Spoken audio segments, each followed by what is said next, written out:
Hello and welcome back to Media Voices. Since you last listened, it's been a busy couple of months. We've just come out the other side of our 4 Summit 2 Awards extravaganza a couple of weeks ago. And if you don't receive the newsletter, we have also been acquired by Flashes and Flames Media, Colin Morrison. So he acquired us in April, and we're really excited to come together with him. We've got this plan to expand content and events for all you media industry execs and entrepreneurs on both sides of the Atlantic. So more to come on that. But one of the things that we did as part of that, Peter and I attended Colin's Monetising B2B event in London at the end of May. It was a brilliant day. It was absolutely packed full of learnings for senior B2B media executives. And what this episode is going to do is just bring together some of the key learnings from across the entire day and all those sessions. Now, if you want to catch up with this in written form, Colin has actually written a report, which we'll link to from the show notes. So you can go and read all this as well.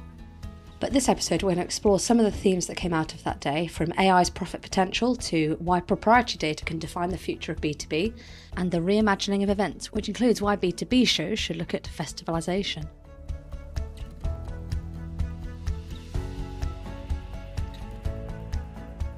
So one of the hot topics at the day was, of course, AI. And for an industry long preoccupied with protecting intellectual property, the conversation at the Monetising B2B conference marked quite a stark pivot, as Colin noted in his report. It moved from defending the rights to content to deploying it strategically through AI.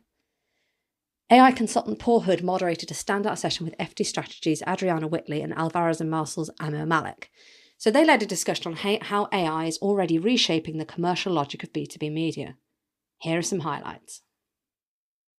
What are you seeing in businesses that you advise around, how can businesses take these solid steps to get a return on investment from AI investments?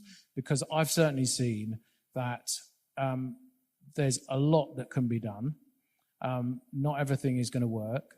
So how do you advise people to take steps that are going to give them the best chance of return on investment over quite a short period? It is interesting because the cycle has changed. So when you started doing those projects about 3 years ago, there's a lot of first, should we do AI? Should we not do AI? How should we do it? Ethics, get in the newsroom to understand what it is. And then we moved towards lots of narration and translation, lots of little things that people pop in the website, some ancillary revenues maybe, but usually just something nice to have, nothing essential for your service. And then we started moving into the serious stuff that, summaries, chatbots of all kinds of things. And I think now people are starting to do more about scraping and launching new products. And then that's when you have to start thinking a bit more carefully, because it's all very nice to experiment and do lots of sandboxes and play around with different things that, are not really designed to be deployed at scale. And when you actually deploy at scale, you realize that half of your users are actually trying to break it. But when you start investing in it seriously and you think about that as an essential part of your roadmap, the investment becomes more important, and you have to think of your data structure, you have to think of where you're going with this, because you have to think of what is the type of development that you need to go towards. The productivity that AI is giving the individual cannot be denied. The difference here in terms of the AI hype cycle with the likes of other recent hype cycles we had is that if you look at the Magnificent Seven, if you look at MAGA, NVIDIA, the way in which AI is now becoming central to their strategy, restructuring-wise, so mass layoffs, Amazon launching AI off-the-shelf APIs, so turnkey AI solutions for B2B software companies. Google going all in. The race is on. This is not like the other hype cycles we've seen, and so that's that gives it a bit more credibility. Then, if you think about it from the perspective of the impact on human capital and organizational design. So we're at a phase of, what does AI actually do? Can it be trusted? Is it capable of actually delivering an end-to-end journey or service? And I think the answer isn't clear in all those categories, but what it is doing is increasing the productivity. So it can't code the end product from scratch, but it can leap you forward in that process and save you time by giving you a foundational layer that's actually credible. And once you start to think about, okay, what does that mean for my business? Who do I trust? You know, if you've got people within the business going to say, I want to try this AI platform, that AI platform, how do you keep your data safe? Which platform do you select? How do you qualify AI adoption, right? Who's the investors behind that platform? What client base do they have? What's their InfoSec or cybersecurity features like? So there's still fundamental questions to answer, but the second that, and week on week, we see the rate of change in AI is dramatic. The panel struck a sombre tone on reputational compliance risks. Nearly half of some firms' employees, 46%, Malik revealed, are already using generative AI tools on work devices without employer oversight. That introduces reputational and compliance risk, and it reveals a cultural gap. And I was with a friend and a client, and they told me that one of the consultancies, the top consultancies, had told them that they did a data exercise to see how many people were using ChatGPT in the business, and there's 46% on their work laptops were using ChatGPT. And that raises a whole host of questions, right? One, which is, what data are they putting in there? You know, can a doctor put NHS data about a patient into ChatGPT quickly? What's the privacy controls around that data and the leakage of that data, confidential data? To manage this challenge, the Financial Times has introduced a structured, auditable access system for AI tools, as Adriana explains. You have to understand that people know where you're going, how you're going to use AI, making sure that everybody's comfortable, but also making sure that compliance is comfortable, because there is quite a lot of risks around using AI as well, about sharing your data with chatbots. So at the FT, we do have a process that we clear for use, application by application, and people can submit it, and you have to create a governance system to enable that for people to practice and experiment with different applications. If you don't do that, or if it takes too long to be approved, people are going to be using it anyway. And then you have a problem that you end up putting your content at risk. The key message? Don't block innovation, but guide it. Malik pointed out that AI has democratized transformation, and it's no longer just for the tech teams anymore, but companies do need frameworks. Colin Morrison echoed this sentiment in his closing remarks later in the afternoon. The other thing about AI that left an impression on me is this idea, and we're all in this room probably good at confusing AI for content with the business of running a business. But what left an impression on me was this idea firstly, there are two things. One of them was you've got to do something, not nothing. You've got to be involved in this. But the other of just seeing, if there's an AI solution, seeing it at work somewhere first. That feels like really good advice, actually, because I think quite a lot of people I know have, had a difficult time on this. And I think if somebody somewhere is doing something, that is a help, however dissimilar the business is. And I think that left an impression on me. Over the course of the day, AI surfaced repeatedly, even when it wasn't the headline act. In a session on proprietary data, Leon Sanders-Calvert of The Economist Intelligence said this. And there are all kinds of things you can do with data. You don't have to have unique data to create value out of it, but you do have to think about then how you create further derivations therein. So what can you do with that data? Can you standardize it? Can you homogenize it? Can you allow it to be consumed more easily to the end user? You've got to understand why your data is valuable to which customer. AI in this context doesn't just streamline workflows, it amplifies the value of structured original data. Neil Bradford of General Index shared how his company uses large language models, LLMs, to integrate over 225 proprietary data sources into its pricing benchmarks, processed by algorithms rather than journalists. It's helped us a lot integrate those 225 data sources into one platform. We can do that. We can check that. That's made me able to keep my headcount at 50 for the past couple of years. For us, just to pick on what Leon said, it's all about distribution. So I'm trying to compete in a market with two very large incumbents. The critical thing is to get people legally addicted. And I've found that the incumbents are very slow and cautious about putting their data into these models. I know that our prices cannot be recreated by those models, at least not for the next 5 years. And therefore, we've already done some pretty nice LLM deals where our prices will go into as part of the answer. Help me understand this market, pull together great news, great sentiment, and prices. And Charlie Kerr, CEO of With Intelligence, reinforced this link between data and pricing power. I think the broad thing is, what value are you bringing to a customer? And how many different use cases can you meet inside a customer? And I think it's, price for pride.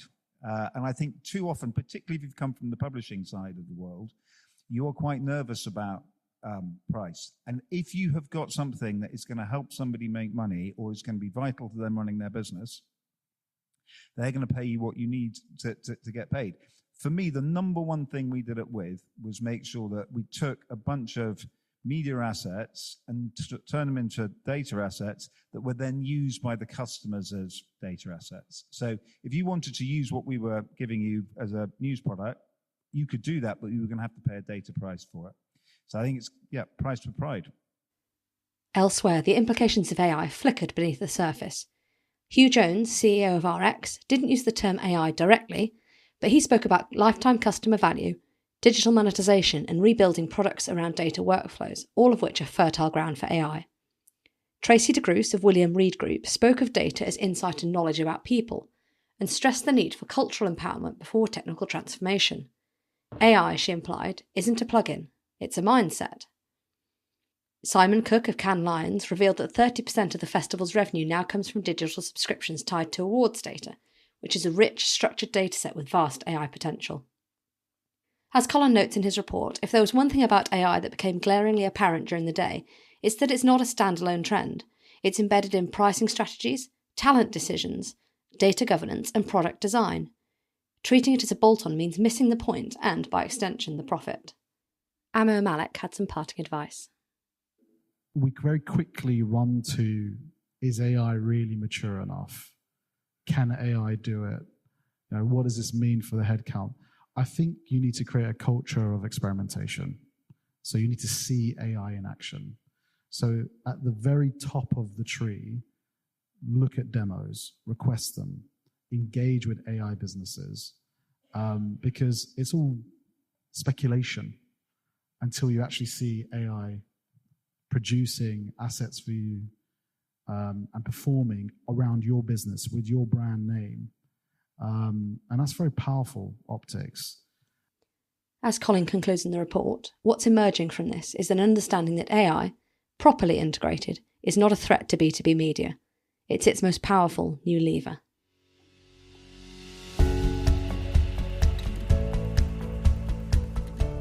The second key theme that came out was data with purpose, why proprietary data can define the future of B2B.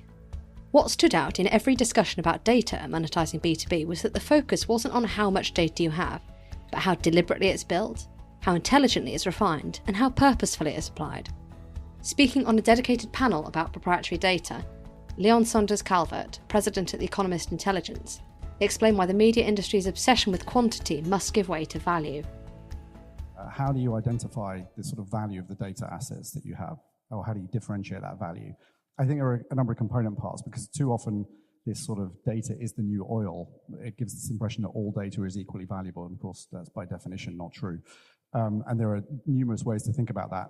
The first is to think about how heavily commoditized the data is that you have versus how unique or indeed differentiated it is. And there are all kinds of things you can do with data. You don't have to have unique data to create value out of it, but you do have to think about then how you create further derivations therein. So what can you do with that data?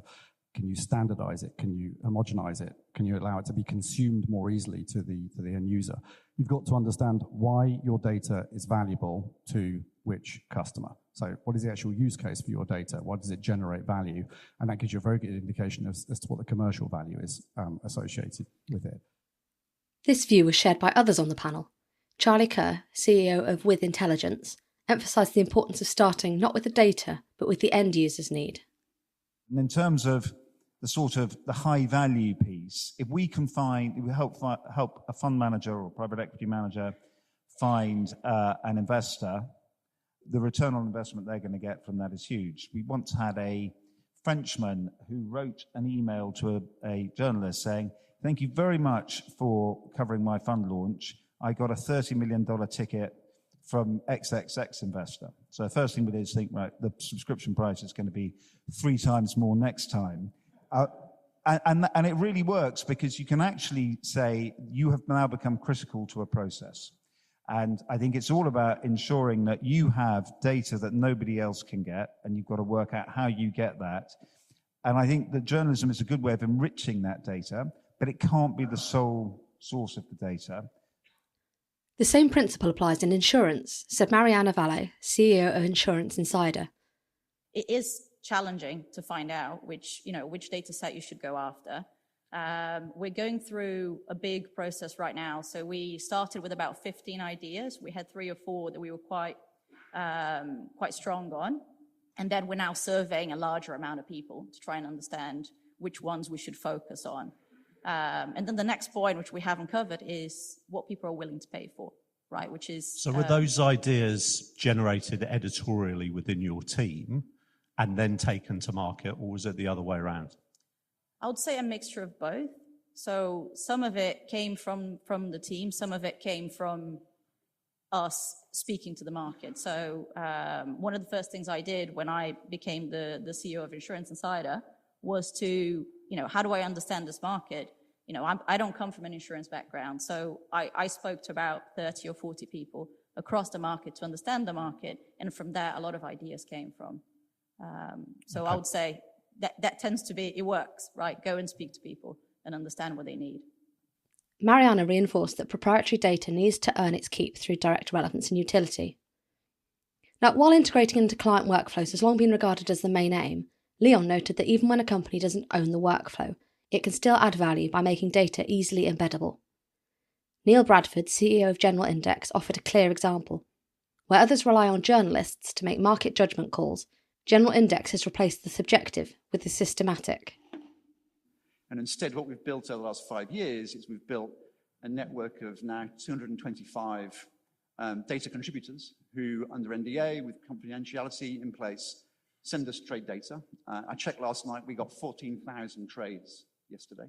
So we gather that information into our data lake, and then our team of coders code in Python the algorithms to calculate the daily averages from those numbers. So we've taken a business where in the rival firms, there are probably 500 people collecting this data, putting it all together, and we're a 50-person company doing about the same amount of data. So it's more compliance because trading firms don't want their traders being rung up or contacted on WhatsApp saying, can you tell me about your deal last night? And they don't want that.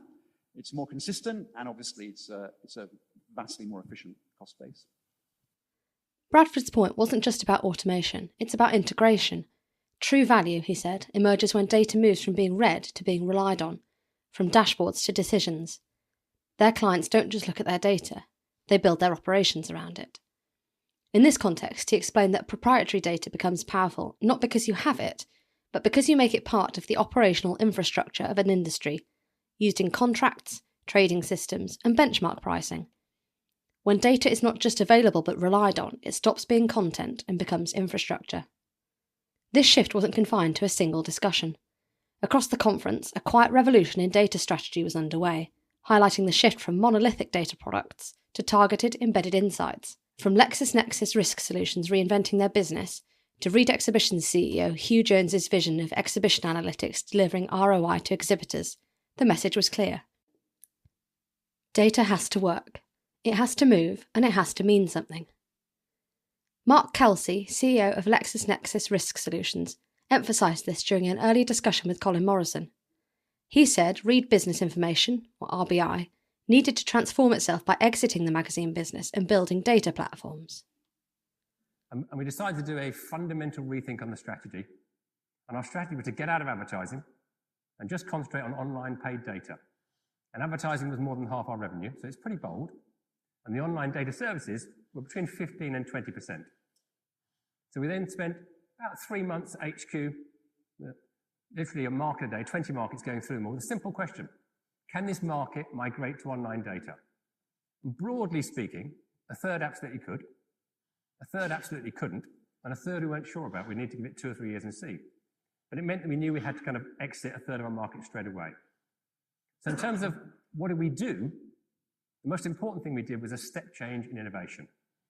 Really, really, really hard on innovation. And when we were doing those three-month reviews with Eric, there was a eureka moment when it's and we're sitting doing one of the markets, I think it was petrochemicals, which is ICIS in the magazines.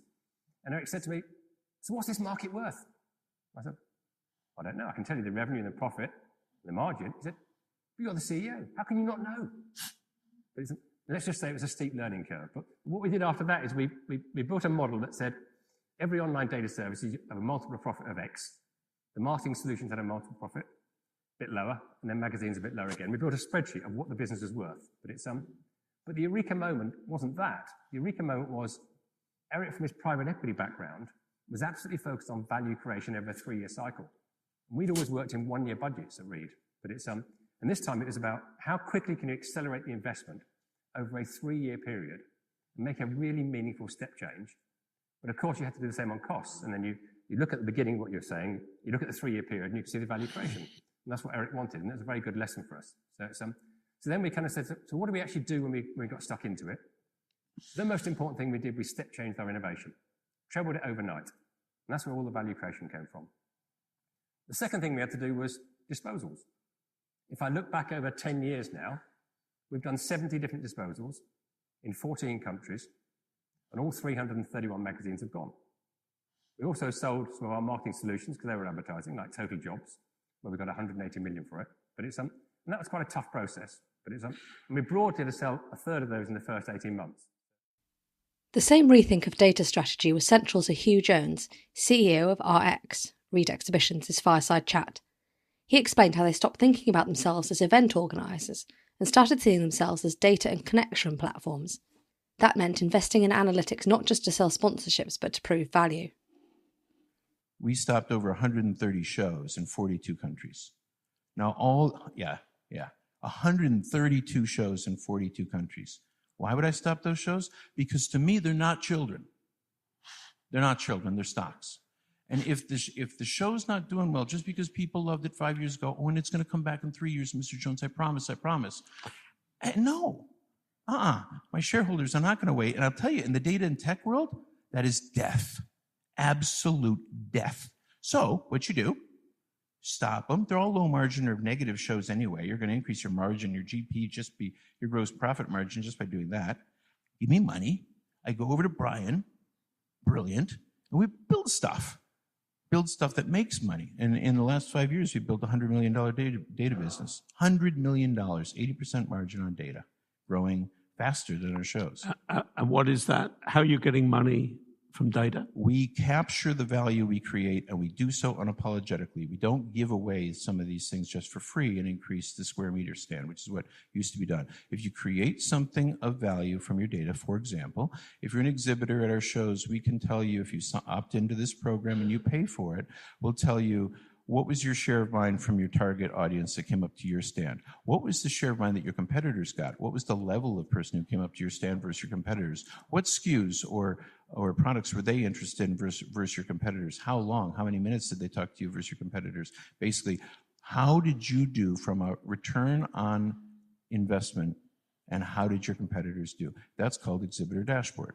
You get an actual report of how you behaved at the show from the data, because visitors have to scan in and scan out. And we know the visitors. Why? Because we kicked out all the vendors that were creating their own reg programs, or their own scan programs, their own this programs, and sucking down our data, and we built them all ourselves, our data. And I don't let it go out to large language models. I don't resell it. It's our data. How do you price that? So all that information, analyzing that. Big data lake. Yeah. So everything goes into the data lake, and then we'll build products over the data lake. This also influences value and pricing. By tracking the success of each exhibitor, RX has moved towards value-based pricing for key clients. Jones noted that you can't do value pricing for every exhibitor, but you must do it for your bellwethers and rising stars. Smaller exhibitors are served through bundled offers, but the principle holds. Pricing is now informed by data, not just square footage.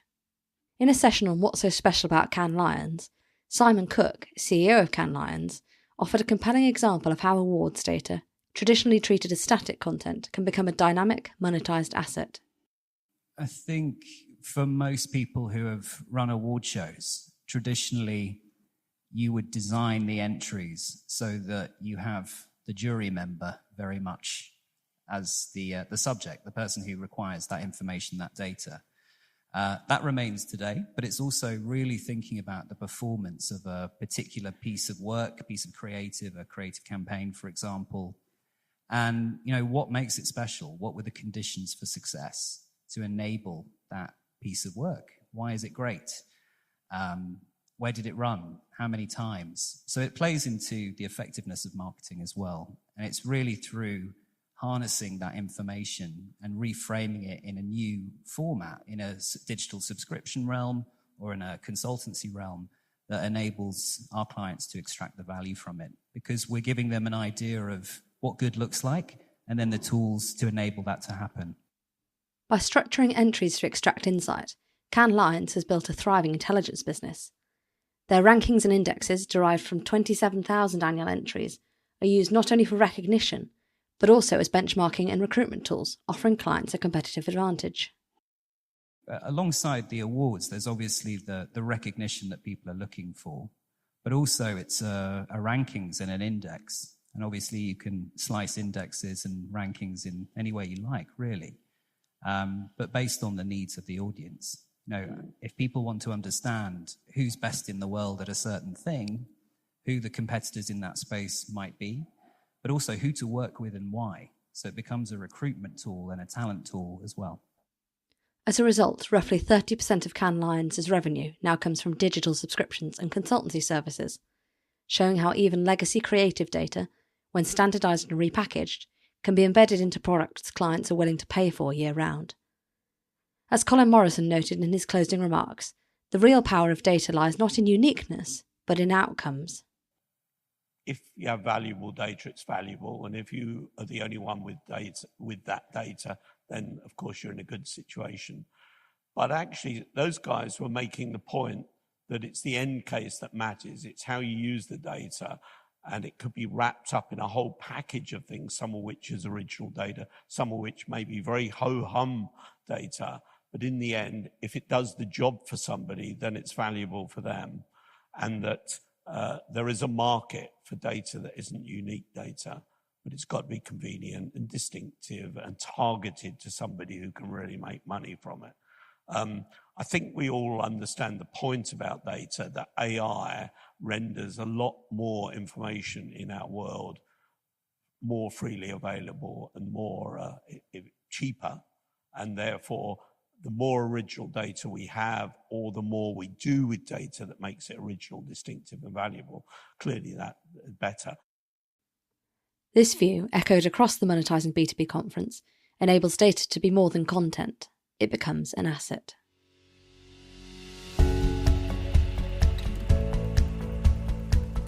The next theme that came up a number of times at the conference was the reimagining of events. A decade ago, the B2B event world was dominated by traditional trade shows, predictable formats, rigid floor plans, and transactional encounters. But at the Monetising B2B conference, it became clear that those days belong to history. Today, the industry is in the throes of festivalisation, a sweeping reimagination of what B2B events can be, fueled by technology, changing audience expectations, and the need for year-round engagement. Now, there was some scepticism about the so-called festivalisation of events, but the concept is still being treated as one of the most urgent transformations in B2B events today. No longer can exhibitions be confined to grey halls in trade centres and business cards exchanged over coffee stands. A new model is emerging, one that borrows from the world of music festivals, entertainment and community building to deliver immersive, hybrid and monetisable experiences. One example of this came from Hugh Jones, CEO of RX, in his fireside chat with Colin Morrison. At RX, he explained the shift has been strategic. They've moved far beyond selling exhibition space. Look, if you're walking around to the big halls with a whole bunch of business cards thinking you're going to have some serendipity or going to go meet the person that's going to help you in your career, like the 1980s are calling. Like you're in the wrong business, you don't know what's going on. I'm not saying they're like dumb questions, but there are dumb people, and like that's just dumb. Right? So what you have to do is you have to actually change for the times. You really have to make your events something that where you can, your customers are both your visitors and your exhibitors, and both groups are achieving levels of value that they did in ways they never did before. RX now applies dynamic pricing, curates high-impact networking experiences, think Snoop Dogg headlining a jewellery show, and, as we heard earlier, uses proprietary tech to deliver real-time exhibitor ROI dashboards, all built atop a $100 million data business. Jones's outsider perspective from Relex's Acuity division helped RX see events not as logistics, but as value exchanges. Done right, not only do exhibitors pay to be at the event, but visitors will pay for it too. Morrison called this a seismic shift. I think it was really interesting that we heard major exhibition organisers saying that visitors paying was a big part of the game. You know, for Hugh Jones of Reed Exhibitions to say that in a few years up to 50% of his revenue will come from visitors is a hell of a big thing, isn't it? All of a sudden, because the hidden thing in that exhibitions thing, it seemed to me, was, so when they talk about festivals, some of the things they're talking about is events taking place other than in big, horrible barns of exhibition halls. And then you think, well, that's how they make all their money. But if they really could get 30 to 50% of their revenue from visitors, then more of them will be doing some of these festivals in the US that you come across in the insurance industry, doing on Miami Beach and things, literally on the beach. Quite a cheap venue, I guess. And but that's I think that's a seismic shift in that part of the B2B market. This rebalancing paves the way for events that are not just showcases, but destinations, experiences worth paying for. In one panel discussion, how and why events are changing and what comes next, Lisa Hannant, CEO of Clarion Events, noted a similar evolution. It's no surprise that the next generation, or apparently it's now called Now Generation, that are going to any kind of live event, they do want different things from their experience at the show. They do want to be able to have an element of planning pre-show, so they want to be in control of what that looks like, and they want to be able to combine any combination of finding the products or the organisations or the individuals that they're after. Clearly, there needs to be built-in time for some flexibility, but it is definitely changing, and I would encourage everybody, and it's something which we spend quite a bit of time on. So whilst they are B2B markets that we're operating in and B2B shows in the most part we're talking about here, if you put yourself in the eye of the consumer as an individual, then that is where I think you can really make a difference, because ultimately everybody is an individual. They are a consumer, even if representing an organisation.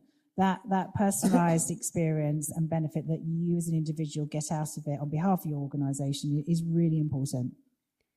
CEOs Paul Miller of Questex and Greg Hitchen of Terrapin both underlined how this shift is generational.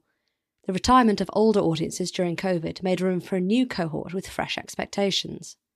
In the US, at least, to give you a little bit of a flavour, in COVID, the stat was 50% of professionals over the age of 50 retired or opted out of the workforce in COVID.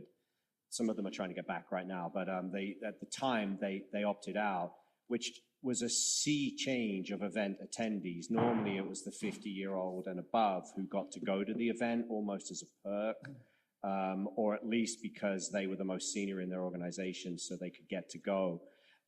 Now we're seeing a whole new set of attendee demographics at shows, and they want things that are different. They want curated serendipity, as I call it. They don't just want to accidentally bump into people.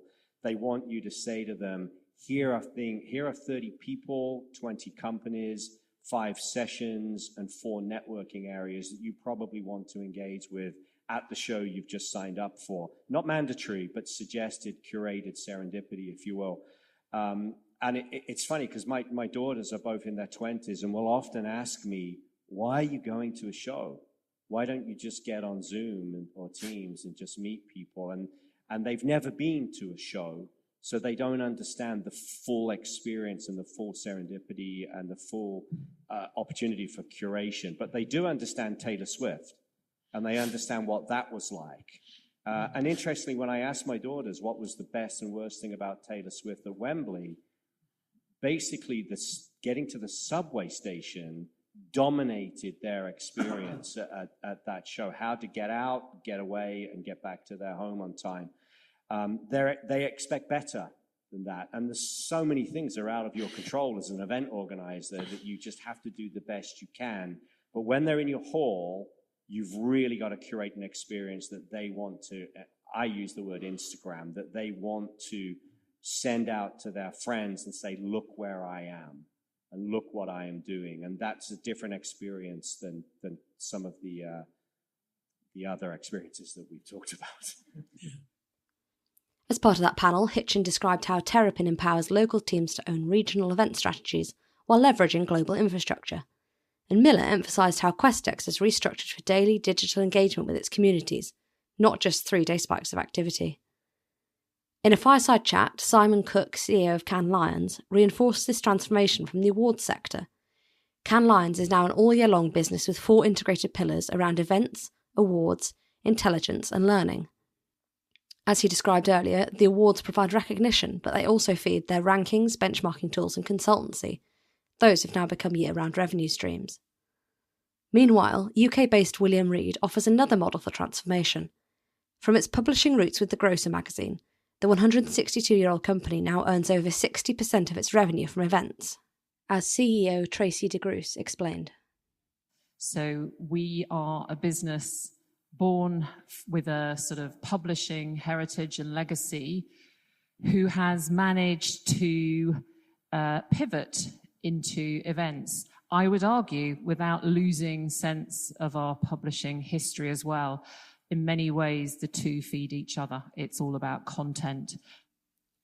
DeGroos highlighted the success of the world's 50 best, a brand that started as a restaurant ranking and grew into an internationally recognised platform across food, drink and hospitality. We have been able to wait for it to find its feet. There hasn't been a pressure to deliver immediately. And so we have been able to sort of test it slowly and steadily. Built sort of the world's 50 best restaurants is the long-standing proposition. But we're also developing the world's 50 best bars, the world's 50 best hotels is a more recent addition. And there's a couple of others that we're sort of just sowing the seeds of at the moment. And I think the team really sort of, you feel the sense within the team that they are part of the world that they represent. And again, there's sort of themes that coming out of today and certainly coming out of the PPA festival, the importance of community. And I think what the world's 50 best team have done is very much immerse themselves in the world of fine dining and hospitality, and very much part of that world. And those awards, unlike others, are judged by the industry for the industry, and they are very much part of that world, and I think it works really well. As Colin noted in his report, one of the unifying threads throughout the conference was this idea of the grey middle, where the most exciting innovation is happening across events that draw on media, data, experience, design and digital platforms to create something more than the sum of their parts. There's quite a lot of other people across almost everything, if you like, events, information and everything, marketing services and so on. But I think what we can feel from today is just how fluid that is. You know, you've got exhibition people who traditionally did quite a different job from a lot of publishing and information. You can feel how the grey in the middle is much larger than it was when it was only black or white. The new B2B playbook requires organisers to think like festival directors, data strategists and community architects. It means making events memorable not by adding glitter, but by aligning purpose, content and experience. Whether on a beach, in a palace or a purpose-built venue, the future belongs to those who make their audiences feel like they're part of something meaningful, immersive and valuable. As DeGroos summarised, if we want to monetize B2B, we need to humanise it. Festivalisation, then, is more than a trend. It's a business imperative, and it's rewriting the rules of engagement in B2B media.